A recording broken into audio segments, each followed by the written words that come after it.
para mim uma honra apresentar o nosso palestrante, né? Ele vem tratar hoje sobre um tema fundamental para o sucesso e a segurança das suas vendas aí, corretor e gestor imobiliário. É a documentação, né? Qual corretor, qual gestor nunca se deparou com problemas na hora da documentação, na hora do contrato do imóvel? Eu tenho certeza que é a minoria. A gente sabe o tanto que esse assunto é delicado, a gente precisa trabalhar isso com maior segurança, tanto para nós, para o nosso cliente. Então, sem mais delongas, o nosso palestrante hoje, ele tem 22 anos de atuação no mercado imobiliário, ele é sócio fundador da Reale Soluções Imobiliárias Integradas, bacharel em Administração de Empresas pela PUC Minas, bacharel em Direito, com pós-graduação em Direito Imobiliário e MBA em Estratégias Imobiliárias, membro conselheiro do Cresce de Minas Gerais e também certificado pela NAR, o National Association of Realtors, que é a maior organização comercial que agrupa profissionais do setor imobiliário com sede em Chicago, nos Estados Unidos. Recebam, por favor, com uma calorosa salva de palmas, Alan Renato Soares. Vai, Alan!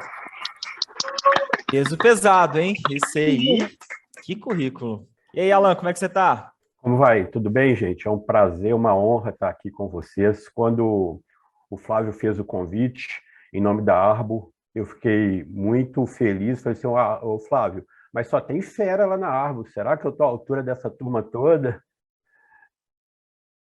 Depois de ver essa pré-apresentação aí do que foi o ano, né? Espero estar à altura de vocês e estar falando aqui para o mercado nacional é realmente gratificante.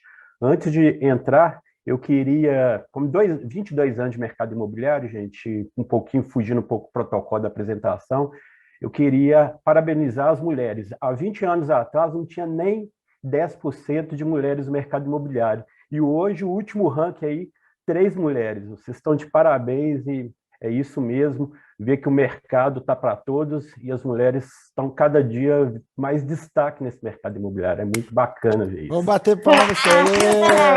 É isso aí, Alan. Que homem. É isso aí, Alan.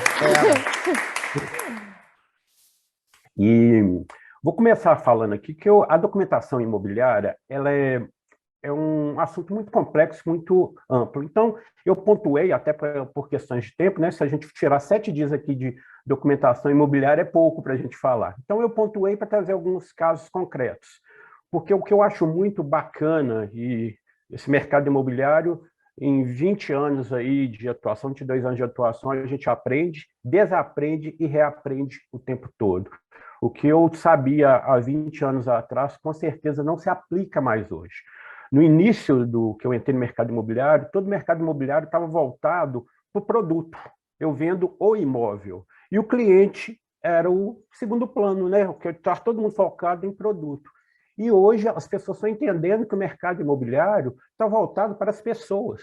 A gente não vende produto, ninguém daqui tem o seu imóvel. A gente tem um serviço onde que a gente junta as necessidades e as expectativas. E para isso a documentação é fundamental, porque quanto mais a gente se preocupa com o cliente, devia se preocupar com o imóvel, mais atenção a gente tem que dar à segurança. E a documentação imobiliária, ela é realmente fundamental, porque ela pode trazer o sucesso ou o fracasso de uma negociação. E, infelizmente, isso é geral, tá? Eu falo em causa própria, dentro de casa. Às vezes a gente preocupa, todo mundo trabalha com funil, né? Então a gente preocupa com a documentação imobiliária lá na hora da proposta, lá na hora do fechamento, e todo aquele trabalho do corretor às vezes se perde por eu dar atenção dela no final do funil de vendas. E o momento de preocupar, já se inteirar da documentação, é na entrada do cliente, porque imagine se frustrar uma venda, o trabalho que é de vocês, o esforço, a energia, para depois, por uma questão documental, burocrática, se perder uma venda, que eu acho que é a dor de todo corretor, né? A hora que você fala assim, cheguei na vontade do cliente, comprador, vendedor, vamos casar? Não, tem problema da documentação. Então, é frustrante. Mas tem alguns meios a gente minimizar esse problema. E aí é entender um pouco, a ideia aqui é realmente a gente falar de forma bem pontual. Eu fiz uns slides aqui, ele é meio conceitual, mas eu vou tentar trazer exemplos práticos no passagem da apresentação, e depois o Flávio me ajuda aí também nos comentários, para a gente tirar aí uns 10 minutinhos de pergunta e resposta, beleza? Eu vou compartilhar com vocês uma tela, deixa eu ver se eu consigo aqui. Perfeito, gente? Está todo mundo visualizando aí? Legal, Alan, aqui tá ok. Então, beleza. Então, vamos começar aqui. Qual que é o objetivo? Conhecer e se aprimorar no assunto é fundamental para que o corretor destaque no mercado e consiga prestar o serviço de qualidade para o cliente. Conhecimento gera confiança e credibilidade para o corretor lidar com as questões diárias desse nosso dinâmico mercado. Hoje, muita gente pergunta, né? É aquela famosa dúvida, as profissões estão mudando, o corretor de imóvel vai acabar, essa profissão vai acabar, os aplicativos vão substituir. Eu falo o seguinte, entendimento meu nessa trajetória. O mostrador de imóveis, essa profissão eu acho que vai acabar. Aquele cara que só serve para abrir porta e mostrar e falar do piso, esse aí nós temos que ter cuidado. Essa profissão vai acabar. Agora, se a gente pensar no corretor imobiliário, no cenário mais amplo, como consultor imobiliário, eu acho que não. Cada vez mais esse profissional vai fazer diferença para o mercado, cada vez mais as negociações se tornam mais complexas, e esse entendimento da nossa profissão de uma forma mais ampla, essa não. Acho que as ferramentas como a plataforma Abo e todos os CRMs que a gente trabalha, o da Arbo e demais, marketing digital, isso são ferramentas para nos dar qualidade, para ser um consultor de alta qualidade. Mas o fator humano não, porque, de novo, nós não estamos aqui vendendo produtos, a gente está lidando com pessoas. E o relacionamento, gente, não tem ferramenta que substitui relacionamento. Hoje eu tenho vou fazer um jabá aqui para ele, eu comprei, se eu soubesse eu até ia pedir. Marketing de relacionamento do Bruno Lessa, no setor imobiliário. Esse cara é muito bom, quem já conhece ele, sigam. Ele fala muito disso. O mercado imobiliário hoje é um mercado de relacionamento. Eu sou encantado com o formato da Arbo, porque a Arbo trouxe uma coisa diferente, que é a venda consultiva. Focar na venda consultiva. O que você adianta você ter uma plataforma dessas aí que te entrega 1 milhão de leads desqualificados, não te ensinam a trabalhar com esses leads, e aonde que vem a Arbo com a nova proposta dessa venda consultiva. Então, a filosofia da Arbo vem muito de encontro da Real, eu acho que é por isso que eu dou tão certo com o Flávio lá, e a gente gosta tanto desse modelo de trabalho. Então, corretor de imóveis não acaba, mostrador de imóveis sim, consultor cada vez, o mercado está mais carente desse profissional. Então, vamos falar aqui dessa documentação básica. Os temas que nós vamos tratar aqui, bem pontual, serão esses 6 pontos e a gente termina com a responsabilidade do corretor. Escritura pública e contrato de financiamento. Vamos pontuar. Registro imobiliário, certidões do imóvel, habites, baixa de construção, certidão das partes de documentação do imóvel. Então, gente, o que é uma escritura pública? Contrato de compra e venda é lavrado em cartório que dá fé pública à transação imobiliária. Onde fazer? Cartório de notas. Para que serve? Dá conhecimento público e legal à transação imobiliária. Então, a escritura pública nada mais é do que aquele contrato de promessa de compra e venda que a gente faz ali dentro do escritório, preparando o cliente para fazer a transação, onde que, após a gente fechar, por isso que a maioria dos contratos chama promessa de compra e venda. Nós estamos prometendo a venda. A venda não se concretiza no contrato que a gente faz dentro da imobiliária, não. A venda vai se concretizar na escritura pública. E onde que ela é feita? Cartório de notas. Qualquer cartório de notas do Brasil pode se lavrar uma escritura pública de qualquer imóvel, independente da localidade. Aí nós vamos chegar na parte do registro, que a gente vai ver a diferença. E é para dar conhecimento público à transação. Ou seja, a partir do momento que o tabelião lavra a escritura, ele está dando fé pública àquele contrato de compra e venda. Então, aqui um exemplo de escritura. O Elan, mutou o som aí. Voltou? Voltou, certinho. Beleza. Então, aqui é um exemplo de uma escritura pública, onde que foi feito aqui, no caso de Belo Horizonte, no cartório do nono ofício, escritura pública de compra e venda. Um contrato de compra e venda feito no cartório de notas. E qual o momento que ela recebe fé pública? No finalzinho, normalmente vocês veem que as partes se juntam, o último a assinar é sempre o tabelião. Desculpa, o último a assinar é sempre o tabelião. Então, a gente finaliza aqui a escritura pública. De forma bem simples, essa é o contrato de compra e venda pública. É lógico que a gente tem que pagar, passar todo aquele processo, né, de recolher o ITBI junto à prefeitura para chegar nesse ponto. E o contrato de financiamento? O pessoal fala assim, mas quando tem contrato de financiamento, não tem escritura pública? Qual que é a diferença de um e do outro?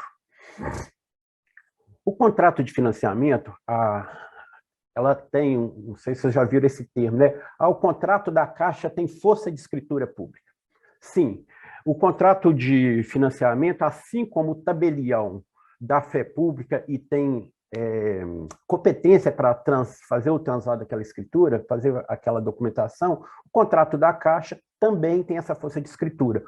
Porque ele é um contrato acessório, porque vai ter um financiamento vinculado, mas uma vez que você assinou dentro do agente financeiro que é credenciado, vocês não vão ter que passar pelo processo do cartório de notas. O contrato de compra e venda do agente financeiro já vai direto para o cartório de registro.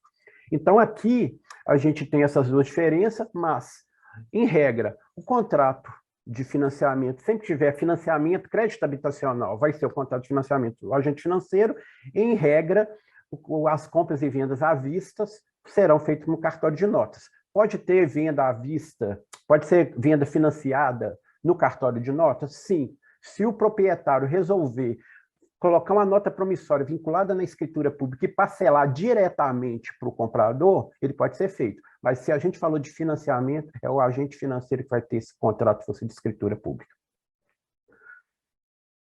E o registro? Aqui que é o X da questão, onde que a gente muitas vezes se perde e nossas vendas podem muitas vezes cair.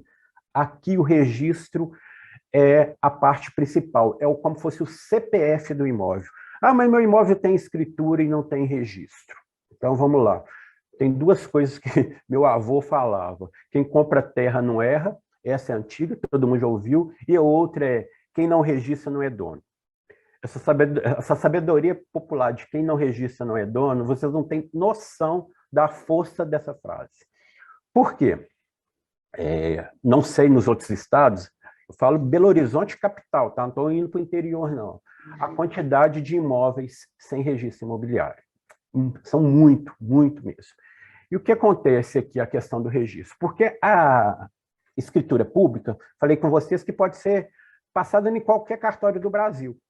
Então, eu estou aqui em BH, eu vou lá em São Paulo e lavo minha escritura pública no cartório de São Paulo. Isso acaba dando uma insegurança jurídica na documentação. Vou pegar um caso, agora não tanto, porque a fiscalização está mais pesada, mas na década de 80, como começou alguns loteamentos aqui na região de Belo Horizonte, as loteadoras pegavam uma fazenda, loteavam, enchia o pessoal, uma Kombi no centro de Belo Horizonte, levava para todo mundo para dentro daquele loteamento e falava assim, escolhe seu lote. E a turma, o pessoal mais carente, aquele sonho da casa própria, de ter o terreninho, saíam comprando na escritura de compra e venda. Em escritura de contrato particular, para depois tirar a escritura. Terminava aquele carnezinho, a pessoa se esquecia, porque fazia financiamento de 5, 10 anos ali. A loteadora, que muitas vezes perdia o controle, ou por má fé, ou por descontrole, independente, revendia, ela pegava lá no quadro dela, ia lá no cartório, peraí, tem 100 lotes, ainda tem 20 aqui sobrando. Aí era outro corretor que nem sabia para quem tinha vendido, porque a base era o registro. Descontrole, mas eles olhavam só pelo registro. Tem 20 lotes aqui. O que acontecia? Vendia aqueles lotes de novo.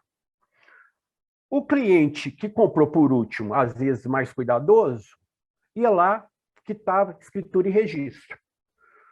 Aquele primeiro que tinha comprado, que teoricamente era dono antes, ficava sem um imóvel. Chegou gente aqui no meu escritório uma vez, não, porque eu vou matar o cara cercou o meu lote, e eu estou 10 anos pagando aquele lote e tal. E eu falei assim, peraí, quem cercou o seu lote? Não, o cara lá ainda ele falou, ainda tem documento, mas eu também tenho. Aí eu falei assim, qual o documento que ele tem? Vai lá buscar. Aí o cliente meu ia lá e voltava com o registro do lote do segundo dono. Aí eu falei assim, ó, se você for brigar com alguém, tem que ser com a loteadora.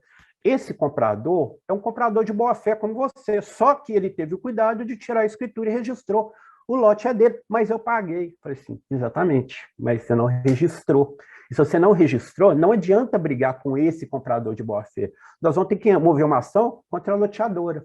Gente, muitas vezes a loteadora já fechou, já quebrou. Literalmente, a pessoa perdia todo aquele imóvel e não tem briga, não tem nem discussão de entrar na justiça contra o atual proprietário, porque ele pagou o financiamento para o loteador, tirou a escritura e registrou. E aí, como é que fica nossos clientes?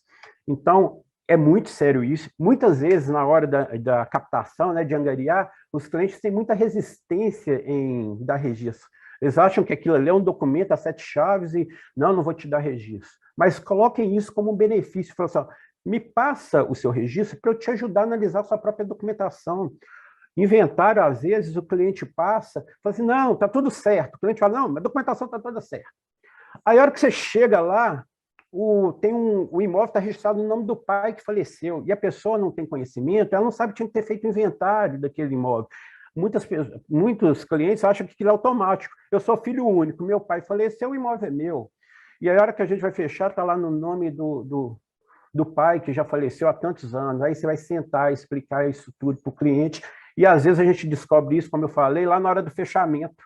Aí eu falei, manda a matrícula aí, que agora nós vamos fazer o contrato. A hora que a gente fala assim, mas quem que é João? Seu nome é Pedro? Não, João é meu pai. Aí nós perdemos uma venda por causa de um cuidado do registro. Então, assim, por mais que os clientes tenham essa resistência de apresentar matrícula, coloque essa resistência em favor do cliente, você que eu quero te ajudar, eu quero ver se tem alguma pendência para quando a gente estiver na proposta, lá na hora do fechamento, a gente não ser pego com nenhuma surpresa. Eu vou passar para o jurídico, eu vou passar para o meu gerente, eu vou passar para o gestor, porque ele vai ajudar você a entender essa importância da documentação e para a gente não ficar prejudicado, porque muitas vezes o cliente que é dono do imóvel, ele está com a documentação irregular, não porque ele quer, é por desconhecimento mesmo. É uma questão, então, a quantidade de chega aqui de contrato de compra e venda, a pessoa reconhece e firma no cartório, não, meu imóvel tem documento. Aí chega com contrato de compra e venda, com carimbinho lá do cartório, fala, não, isso aqui é só a firma, isso não é documento. O cara fica doido. Mas se a gente começa a tratar isso lá em cima, não vem surpresa lá embaixo. O próprio do inventário. Hoje eu tenho uma parceria, eu tenho a parte da imobiliária, mas eu tenho um escritório jurídico que às vezes o cliente chega uma captação para venda, a hora que a gente analisa, eu já direciono ela para o jurídico. Por quê? Primeiro eu vou fazer um inventário. Aí eu falo, ó, enquanto a gente está trabalhando no seu imóvel, nós estamos regularizando. E a gente faz um trabalho paralelo, porque a hora que chegar uma proposta de fato, hoje tem um inventário cartorial, que a gente regulariza um imóvel que antigamente era 2, 3 anos na justiça, hoje com 4 meses você faz um inventário. E aí eu faço esse trabalho paralelo. Quando o imóvel já está chegando ao ponto de estar 100% regularizado, a gente explicou tudo aquilo para o cliente, a proposta está chegando junta. Agora, se a gente deixar para ter a proposta para depois trabalhar, vocês perdem o time da venda. Não sei a maioria, mas vocês podem buscar parceria. Hoje eu tenho um diferencial que eu falo, você quer pagar toda essa documentação na parte do advogado, os honorários do inventário, na venda, eu pego uma exclusividade daquela venda e falo assim, você vai me pagar só com o sucesso da venda. Então, algumas jogadas que você ajuda o cliente a regularizar o próprio imóvel e, ao mesmo tempo, você ganha uma exclusividade aqui, porque você está trabalhando e vinculando o trabalho jurídico da regularização do imóvel na venda. Então, um gancho aí de uma exclusividade. Minas Gerais tem uma dificuldade enorme de trabalhar com exclusividade. A própria Remax, né, que tem essa filosofia de trabalhar exclusividade junto ao proprietário, ela tem muita dificuldade aqui no estado de Minas. A gente aqui é muito conservador. O povo aqui, para assinar uma exclusividade, é uma luta. Eu sei que em outros estados isso é mais tranquilo, mas aqui é muito complicado. Mas quando a gente dá esse benefício de uma regularização do imóvel em prol do cliente, para que ele possa vender o imóvel e a gente não perca uma proposta lá no final, a gente traz essa exclusividade porque é uma troca, né? Uma reciprocidade. Eu te dou o serviço de regularização junto com a parceria jurídica e você me deixa a exclusividade, porque a gente vai precisar desse tempo para vender o imóvel. Então, o registro, sim, por mais que vocês tenham resistência, que os clientes tenham resistência, né, vocês não, por mais que os clientes tenham resistência, vamos pedir esse registro, porque ele é a base de tudo. E aí, o resumo do registro, né? É diferente do cartório, o registro ele é muito mais simples a gente filtrar a documentação, porque só registram o imóvel em um único cartório de registro. Belo Horizonte, uma cidade um pouco maior, tem 7 cartórios de registro de imóveis. Se o imóvel não tiver nenhum desses 7, ele não está registrado. Contagem, esse é um exemplo de Contagem, a cidade vizinha aqui de BH. Só existe um cartório de registro de imóveis. Se o imóvel não tiver lá, ele não tem registro. Então, é um filtro fácil de fazer. Então, as pessoas às vezes falam, vou te mandar a escritura. Eu falo, não quero a escritura, não, me manda o registro, porque no registro a gente tem tudo. Além de ser uma história do imóvel, né? Tem todo o lastro ali, desde que o imóvel nasceu até a última transação. E por que a matrícula tem que ser atualizada, gente? E ela só vence com 30 e ela só dura 30 dias. Essa é outra documentação importante. Tudo que se acontece no imóvel é levado para a matrícula. Uma penhora, uma mudança, um falecimento, tudo que existe está ali. Então, já aconteceu o caso aqui de eu tirar uma matrícula, com 60 dias, o dono era um empresário, ele estava sofrendo uma execução, com 60 dias, nós estávamos com uma matrícula de 60. Eu falei assim, não, eu preciso de uma atualizada. Ah, mas tem 2 meses só. Eu falei assim, atualizada é atualizada. Atualizada é 30 dias, infelizmente. E aí, insistimos, apresentou a matrícula. Ele estava com uma indisponibilidade trabalhista, o advogado de um funcionário dele colocou. Eu com a matrícula de 60 dias limpinha, 2 meses depois, aquele imóvel não poderia ser vendido mais. Nem ele sabia, porque, como é Justiça do Trabalho, ela corre muito rápido, a hora que ele assustou, ele já estava tomando a indisponibilidade na matrícula dele, e foi até bom, porque aí deu tempo dele correr atrás, fazer acordo e tal, para tirar a indisponibilidade para a gente fazer a venda. Mas a venda quase caiu e atrasou aí uns 60 dias, porque depois que você põe a disponibilidade, para pôr a indisponibilidade é rapidinho, você tirar isso judicialmente é uma luta. Então, assim, a matrícula tem que estar atualizada. Então, é o documento que individualiza e identifica o imóvel. Igual eu falei, né, como fosse um CPF, cada imóvel possui um número de matrícula, a qual é aberta na ocasião do primeiro registro. A matrícula são efetuados todos os registros e averbações do imóvel. Vou falar um pouquinho entre a diferença de averbação e registro. Averbação são informações levadas à matrícula, quais não alteram a propriedade.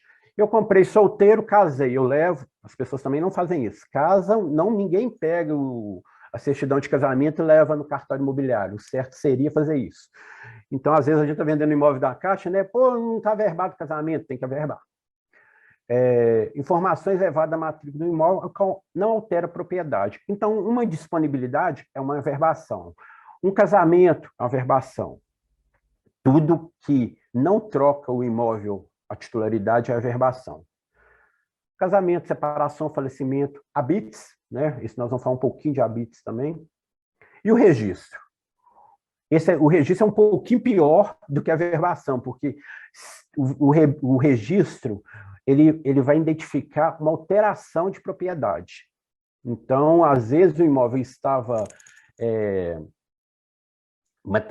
registrado em nome de um, e o cara ali está de má fé vendendo um imóvel com a matrícula antiga, e a hora que você tira atualizado já está no nome de outro. Então, o registro altera a propriedade. Então, aí está aí, ó, R1. Sempre que você dizer R1, R2, R3, lá no cantinho superior da matrícula, está falando que aquele imóvel mudou de propriedade. Um momento ou outro teve uma alteração. Então, tem R10. Alan, ele mudou 10 vezes de proprietário? Sim. Nem que seja de um proprietário para a Caixa, ou de um agente financeiro, ou para doação, ou por sucessão, mas mudou. E a AV é as alterações no imóvel sem mudar a titularidade. Então, a gente vai sempre ter o R e o AV. AV, averbação, o R de registro. Então, a gente consegue saber a história do imóvel, né? A matrícula nada mais é do que o diário ali do imóvel, de tudo que acontece dia a dia no correr dos anos.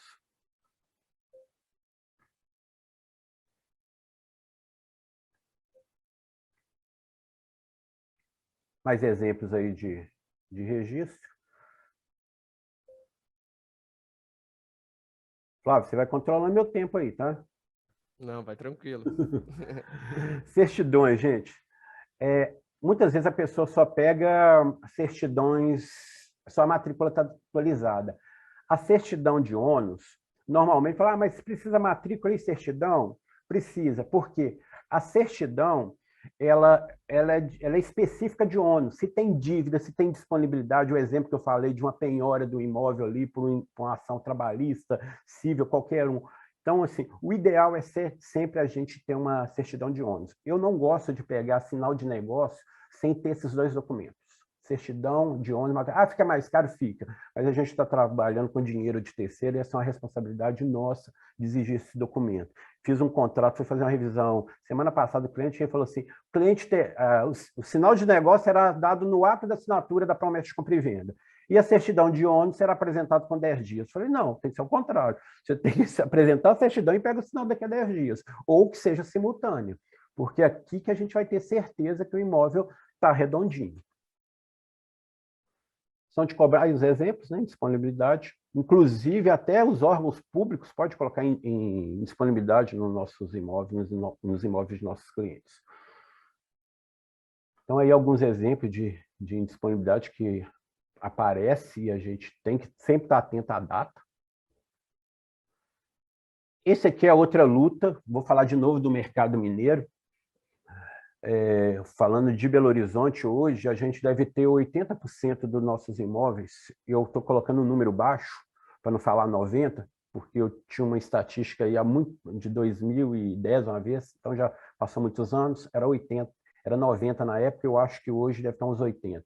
É o Habits. A pessoa tem um lote, tem uma construção, estou vendendo a minha casa. Dá para financiar? Não. O que é o Habits? O Habits é o documento emitido pela prefeitura, onde que vai dar legalidade à edificação. E os clientes confundem muito. Mas eu tenho escritura e registro. Você tem escritura e registro do seu terreno. O Habits está vinculado à edificação que existe no terreno. E se não tiver esse Habits, não dá para fazer financiamento. A gente trabalha com muito financiamento, então o imóvel sem o Habits é o imóvel que tem que ser vendido à vista, ou parcelado direto com o proprietário. Então, o Habits é fundamental, as pessoas também confundem, eles falam que tem escritura e registro e falam que o imóvel está 100% regular. Às vezes tem um prédio, 3 andares construídos ali, e a hora que você tira a matrícula atualizada, vocês vão assim, lote 10 à quadra 20, ou seja, tem somente o lançamento do terreno, o que inviabiliza. Então, também dá para tratar bem antes, na hora da captação, se o cliente falar que está 100% regular, você fala, tem Habits? Ele fala, tem, não sei, eu acho. Pega a matrícula que se tiver Habits vai ter lá um AV. AV, baixa de construção do ano tal. E aí o imóvel sim estará apto para ser financiado junto ao agente financeiro. Tive um caso agora que a dona bateu o pé que estava tudo regular. Por quê? Ela tirou o Habits na prefeitura, porque o Habits é um documento emitido pelo órgão municipal. Só que ela não levou isso ao cartório de registro de imóveis. Ela tinha o Habits, mas o Habits tem que estar averbado na matrícula. Então, nós tivemos que fazer um aditivo no contrato aí, fazer uma negociação para não cair e jogar o financiamento para quase 90 dias, porque ela teve que fazer todo o processo de registro, aí vem CND do INSS, a burocracia toda de cartório de registro, que você sabe, porque o cartório de registro é o seguinte, faltar uma vírgula lá, ele devolve a sua documentação. E aí, com o Habits emitido pelo órgão, mas não estando averbado. Então, fica mais uma dica. Se o seu cliente falar que tem Habits, a pergunta é, esse Habits está averbado na matrícula? Não sei, eu acho. Pede a matrícula, vai estar escrito lá, vai ter um AV lá, e aí vai facilitar a vida de vocês, inclusive a venda, né? Um imóvel que com Habits averbado na matrícula, ele abre um leque de financiamento para N bancos, enquanto o Habits não averbado, ou a falta do Habits, é a venda à vista só, porque é uma exigência aí dos agentes financeiros ter essa matrícula averbada.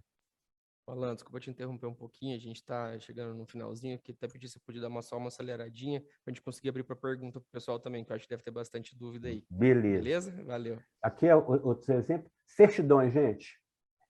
Todas essas certidões, hoje, com a facilidade da internet, tudo a gente tira pelo computador. Uma justiça do trabalho, você entra lá, tem os TJs dos estados, hoje tem links gratuitos, a gente pode puxar todas as certidões. Isso aqui também é uma segurança, porque às vezes alguma dívida dessas que está aí na tela não aparece ainda na matrícula, porque não deu tempo, mas vocês podem fazer uma consulta prévia, para não ter surpresa também.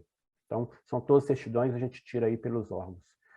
E dos compradores, também, né, as consultas cadastrais são lá na proposta, eu acho que já começa a gente ter esse cuidado para também não frustrar o final do funil de vendas. Isso aqui dá para a gente fazer também praticamente todas gratuitas hoje pela internet.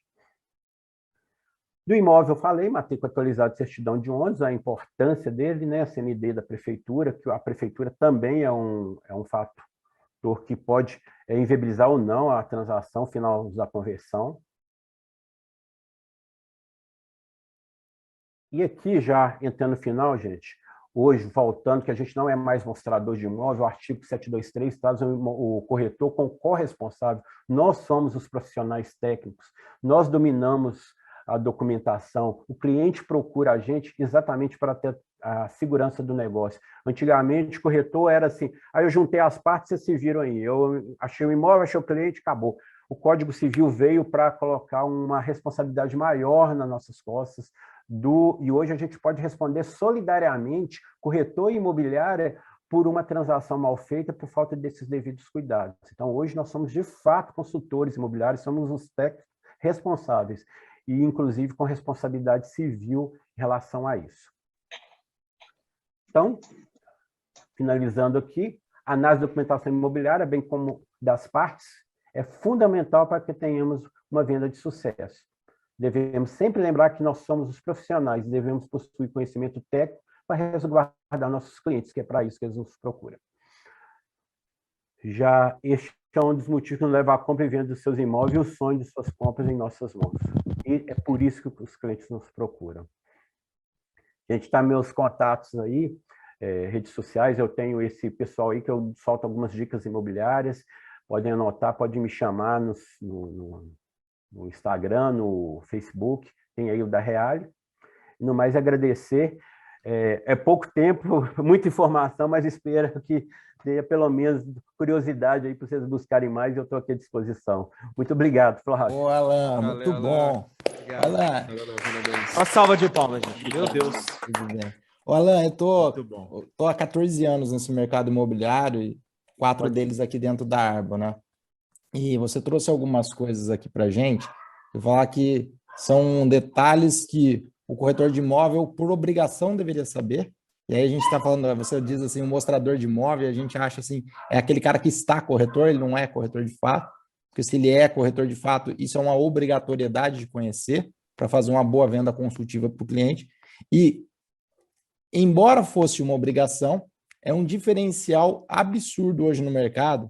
Deveria ser uma obrigação, mas é um diferencial absurdo no mercado e dá robustez, inclusive fidelização no funil de vendas quando você demonstra na sua venda consultiva entender o processo documental.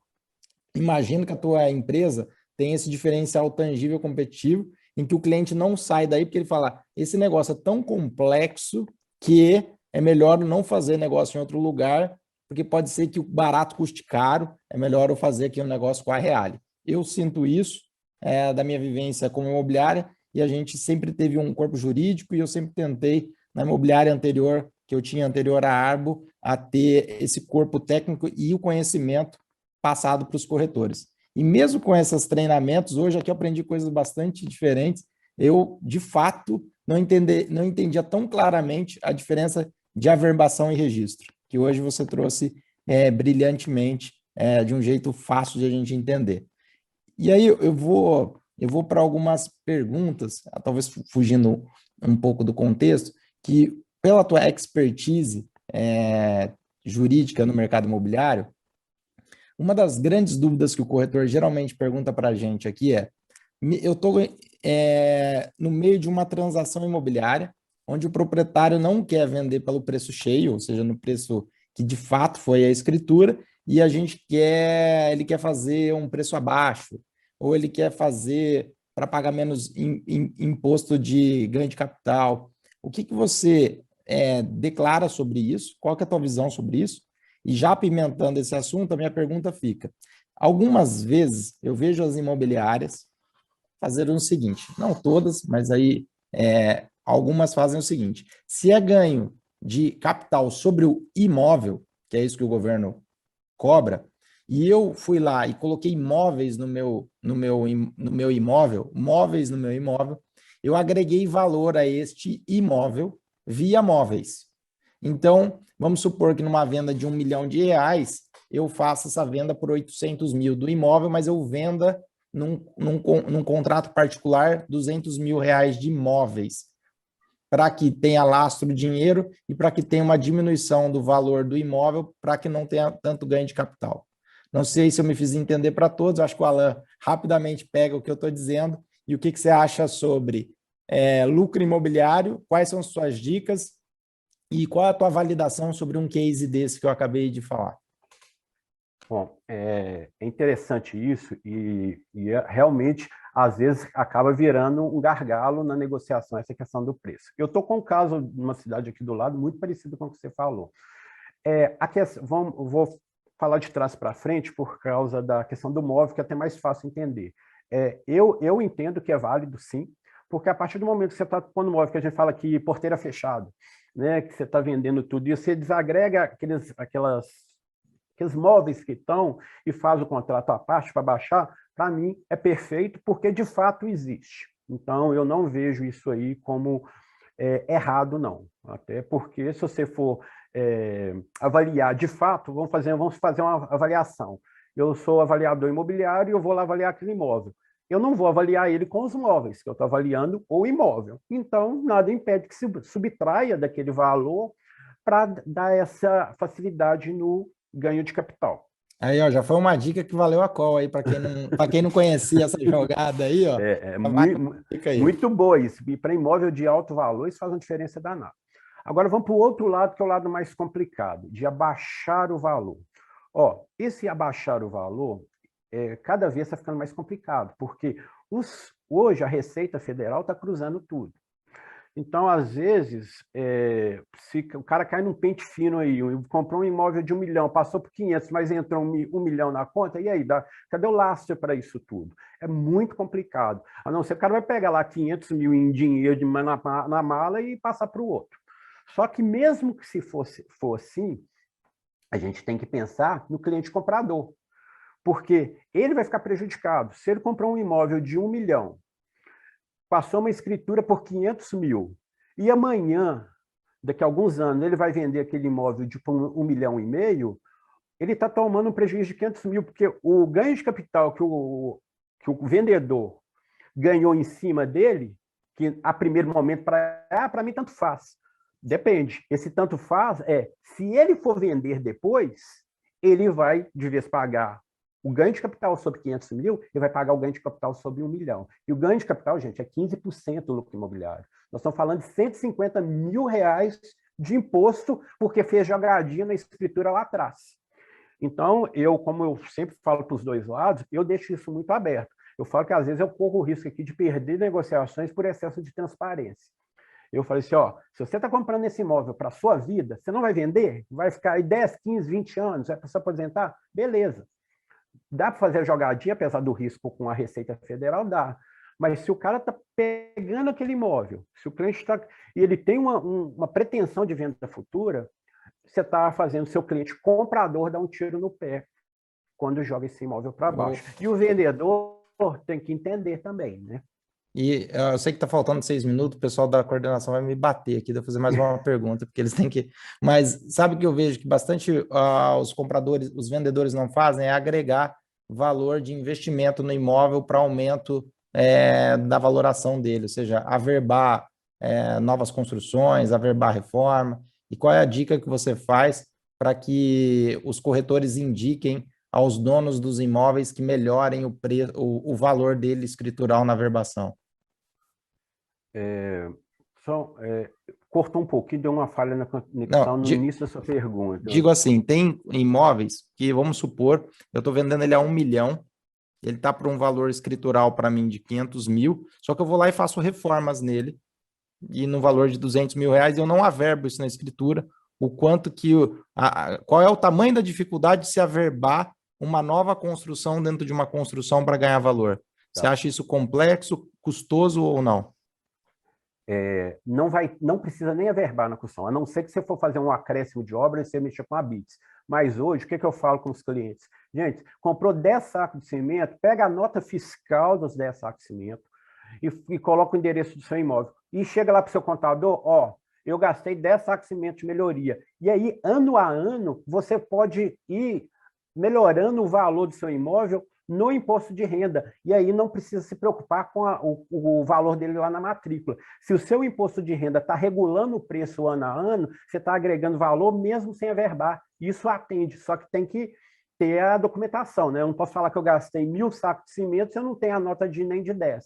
Então, sim, nota fiscal guardem mesmo. Nota fiscal tem que guardar 5 anos e todo ano, contador, ó, mais 100 mil no meu imóvel, mais 100 mil no meu imóvel. No final, quando ele resolver vender, vai estar bem próximo do valor negociado. Muito bom. O Djalma levantou a mão aí, Djalma. Bom dia, pessoal. Fala, meu mestre, Bom como é que dia, você está, meu jogador? Bem, sim, você. Para quem não sabe, Djalma foi um dos palestrantes, para quem é novo aqui, e fora imobiliarista, o cara é craque, zagueiro do bom. Só botar mais uma pimenta aí. 2 medalhas agora na Arena Pernambuco, tá? Deixa eu perguntar uma coisa. Não fica difícil de fazer essa justificativa dessa diferença de 200 mil entre uma venda de 1 milhão e 800 mil para quando eu vou vender a parte, o mobiliário que tem dentro do imóvel? O que eu sugiro é o seguinte, para a pessoa que quer se precaver bastante, é lógico que tudo é custo, né, gente? Mas a gente falando de imóveis de 1 milhão, eu aconselho que contrate um perito avaliador e faça um laudo técnico. Quanto que é aquele imóvel sem os móveis? Porque tudo vai ser uma questão subjetiva, né? Vale 200 ou vale 100 os móveis? Então, se a gente tem uma avaliação técnica, pericial, nem que seja pericial, mas seja uma avaliação técnica, para eu justificar, se eu cair na malha fina lá amanhã com o fiscal da Receita Federal, eu tenho uma avaliação técnica do imóvel e tem ali um preço de mercado, ali, uma cotação de preço dos móveis. Eu falei assim, ó, é 800 com 200, mas está aqui, ó. O que eles querem é que você prove. Outra então, forma a também... dificuldade vai depender muito se a gente também está forçando, né? Tem 50 mil imóveis, eu coloco 250 mil. Aí já foge da realidade. Tem que ser uma coisa dentro do razoável. Uma forma também é se você tem os recibos dos móveis que você está vendendo, Sim, isso facilita bastante, Djalma.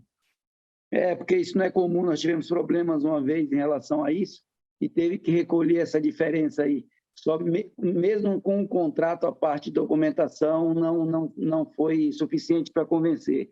Essa ideia do perito alonga a negociação, mas é uma boa ideia. E a questão de eles não aceitar e ter que recolher depois é por isso, porque depois você fica sem prova. E o contrato por si só ele não é prova, porque o contrato aceita tudo, né? As partes já combinam aquele negócio por fora ali e a Receita fala assim, não, aqui comigo não, isso aqui não cola não. Então, o contrato não serve de prova, gente. Isso aí é bem lembrado, João. Tá bom. Certíssimo. Obrigado. Pessoal, a gente está com um tempo bastante curtinho aqui, então eu vi que tem gente que levantou a mão. Mandem no chat essas dúvidas aí, que o Alan também vai ver e ele pode responder também via chat e a gente pode passar os contatos do Alan depois para vocês. Tá bom? A live vai ficar gravada, a galera de performance vai enviar os links para vocês conferirem depois via Score, tá bom? Vamos dar continuidade aqui à nossa convenção? Vamos que Muito vamos? Muito obrigado mais uma vez, Pedro. Parabéns, uma salva de palmas aqui. Salva de palmas. Alan. Foi muito bom. Alan, muito bom. Sensacional, obrigado, viu? Eu que agradeço a oportunidade, gente.